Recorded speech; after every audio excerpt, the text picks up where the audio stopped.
everybody, this is Charlotte, your totally recovering shopaholic.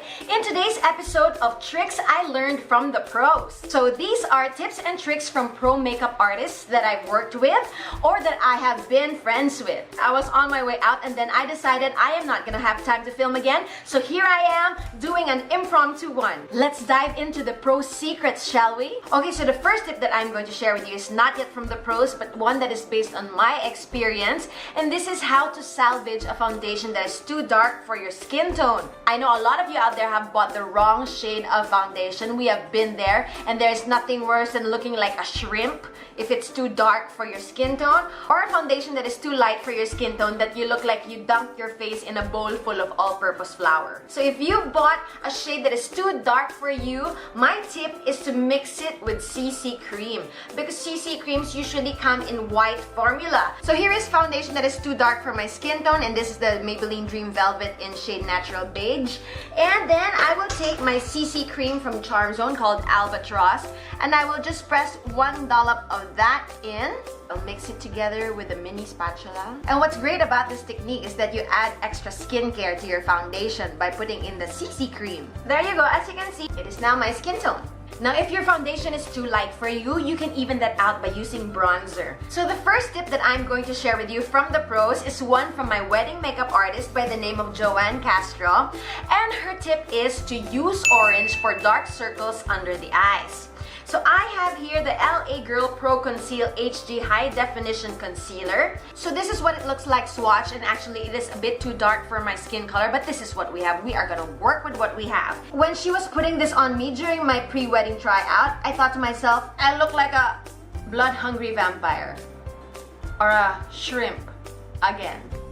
Oh my gosh, perfection. So after that is already dry and you've already taken a selfie to send to your crush, I am now going to cover that up with normal concealer. And of course, I'm going to be using the Face Shop Troll Concealer. So be sure to just dab it in, don't swipe it, because otherwise you'll end up again with an orange concealer. And then I discovered that the best way to blend in the top concealer without mixing it in with an orange is not through the brushes and not through the sponge.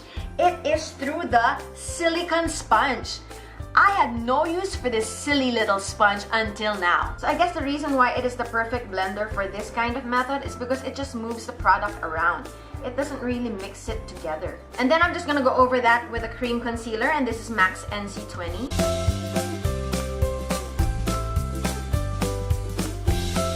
There you go, fresh as a daisy, dark under eyes gone. Your parents will never know you were awake until 5 a.m. stalking your crush on Facebook. So we're just gonna take that new freshness level to the maximum by setting it with powder.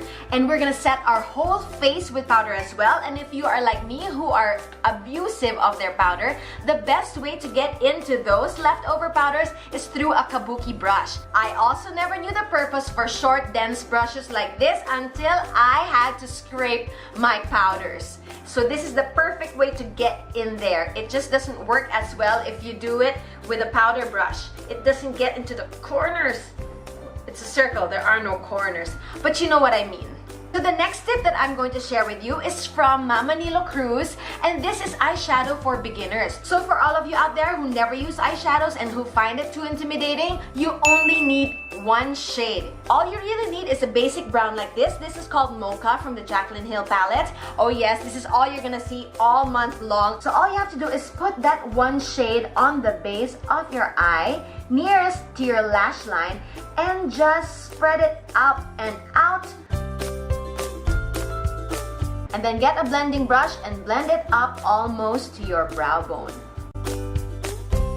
The technique is all in the blending, so as you can see, we don't need all colors of the rainbow to create a beautiful eye look. All you need is one shade. Thank you, Mama Nilo. So there you go, I've already added eyeliner, and I've also used the same shade for the bottom lash line. And as you can see, it already has an impact. So the next tip that I'm going to share with you is also from Mama Nilo Cruz, and that is to bend your eyelash wand to get the most product out of the tube. As you can see, almost all my wands are already bent, and I feel that that really maximizes the use of the product inside. So it's time for me to unpack a new one. As you know, I am a great lash loyalista.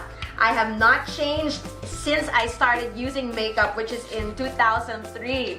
This has been my go-to mascara. So all you gotta do is take the wand out, and before it is completely exposed, just bend it backwards. Ta-da! You've got an easy-to-use mascara wand with lots of product. And I feel that the 90-degree angle of the wand makes it even better for application, especially for the lower lashes.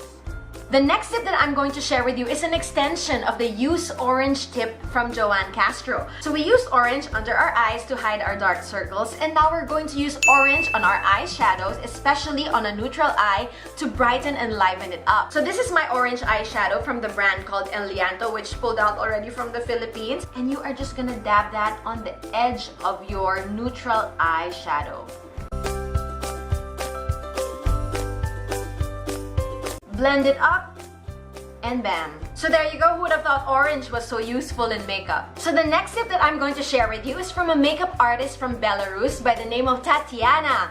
And we worked together on a cruise contract. And her tip is to use bronzer before blush. I don't use bronzers if I'm already wearing blush. It was an either or for me. But according to Tatiana, it makes for a great transition in between the pink of a blush and the brown of the contour. So you have something that binds those two together. I have an extensive video on how to bronze, contour, and blush. You can check that out. There you go. I've added contour, blush, and highlight. Another tip from Tatiana is to take your blush and put it on the highlight under your eyebrow.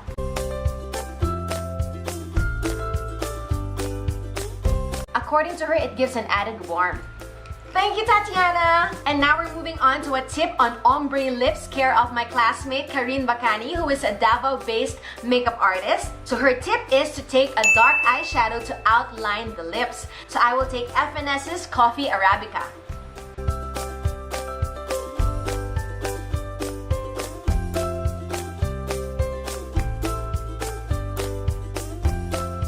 There you go, I have outlined my lips with dark brown eyeshadow. The next step is to put shimmer in the middle. So I'm gonna take this shade called Beam from the Jaclyn Hill palette. I'm gonna put that in the middle. And there you go, ombre lips. The last tip that I'm going to share with you is from my schoolmate Bianca Valerio, and her tip is to use hairspray on your face as setting spray. So I'm gonna take White Rain's Extra Hold Spray unscented just to make it more face safe. There you go, everybody. Tips and tricks from the pros in the business. I hope you enjoyed that. Now, if you have a tip that you'd like to share, I would highly appreciate it if you comment down below. Thank you for watching F Bombshells. Till next time.